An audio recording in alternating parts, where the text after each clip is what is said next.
Left for Dead on Mount Everest, a life-changing story of the man who beat Everest.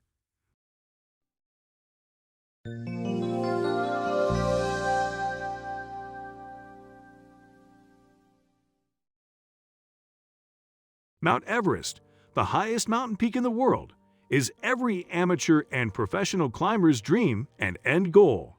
A quest that ends up taking so many lives and body parts. As is commonly said, good things don't come easy. This story is the perfect proof on the difficult hits life throws. The story of a climber who had his life completely stirred in another direction during his way to the top of Everest. Every other professional climber who was once an amateur did have this one mountain peak on the bucket list. However, the beauty of nature can easily turn into a beast that takes the lives of hundreds of climbers every year. One wrong move is enough to cost you your life. Lincoln Hall was a natural-born climber. When he was 15 years old, he fell in love with climbing. It became a passion and a fuel for life, not just a casual hobby. Lincoln was studying zoology at the Australian National University. Despite his busy study schedule, he didn't leave his passion. Rock climbing wasn't just something he did for fun. It was a sport he was doing to fuel himself. He enrolled in a mountaineering club so he could be friends with people who shared the same interests as him. Being a member of the club, he got the chance to travel the world, scaling mountain peaks in New Zealand, the Andes, and Antarctica. Lincoln was living the best moments of his life in college. Surrounded by the same type of people and traveling the world gave his life a new meaning. He was doing all he could to understand the depths of rock climbing so that one day he would make his dream come true and climb the highest peak in the world. Climbing Mount Everest was his dream, and he almost achieved it when he met the most dreadful fate, a fate no one seen coming. Lincoln was working really hard, pushing all the limits to understand the core of mountain climbing. Even after graduating from college, he kept his focus on mountain climbing.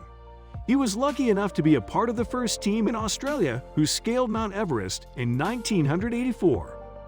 Unfortunately for Lincoln, he couldn't proceed further with the team and stopped before he could reach the summit with the rest of his team. He stopped climbing only a few hundred yards away, while the remainder of his team kept going. According to Lincoln, a climber should always know where to draw the line, and for him, it was crystal clear. He knew that he simply couldn't carry on. Even though Lincoln failed to reach the summit of Everest, he spent several years of his life continuing his rock climbing journey, reaching many other peaks in the world. He even wrote books about his adventures. One of the most popular ones was White Limbo, in which he wrote about the experience where he came close to the top of Mount Everest.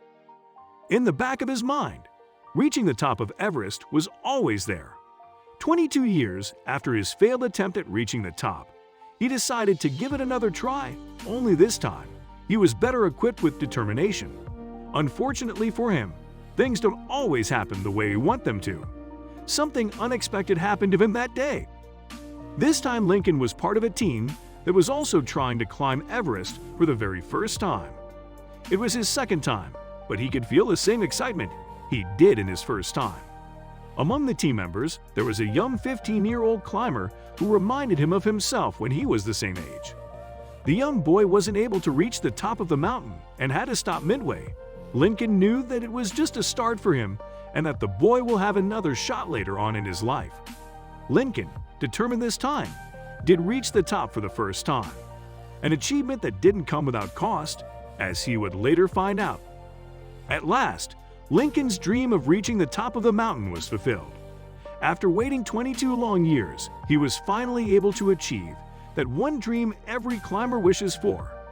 He stayed on top for 20 minutes, savoring his accomplishment, before he decided it was time to head down again. Lincoln was living his dream, a dream he waited too long for, but it was now time to descend.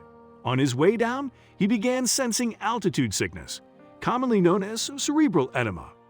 In this condition, your brain starts swelling, causing you hallucinations and dizziness. Lincoln started losing control over his mind. His condition was so severe that he even tried to climb up the mountain again. The Sherpas who accompanied Lincoln on his journey had to drag him down to calm him down, as it was getting really hard to get him down. After hours of struggle, Lincoln collapsed, and there was no way he could move forward. The Sherpas were exhausted from climbing and trying to calm Lincoln down. They had to notify the concerned authorities and wait for their instructions. The Sherpas were told to save themselves and leave Lincoln behind because his chances of survival seemed to be very low. The Sherpas thought of covering the body with rocks to give him a decent burial, but there were none to be seen. They eventually left the body, as it is on Everest, in one of the most extreme weathers. After reaching the base camp, Lincoln's death was made official. His family was informed as well, leaving them in the most devastated states. But this is not where the story ends. When the team went back to bring his body down, something was waiting for them. The next day, a team was formed and was asked to locate Lincoln's body. The team started their investigation from the last spot the Sherpas left him. When they finally reached it, they were taken aback by the sight. They saw a man sitting on one of the rocks, changing his shirt. Lincoln was alive.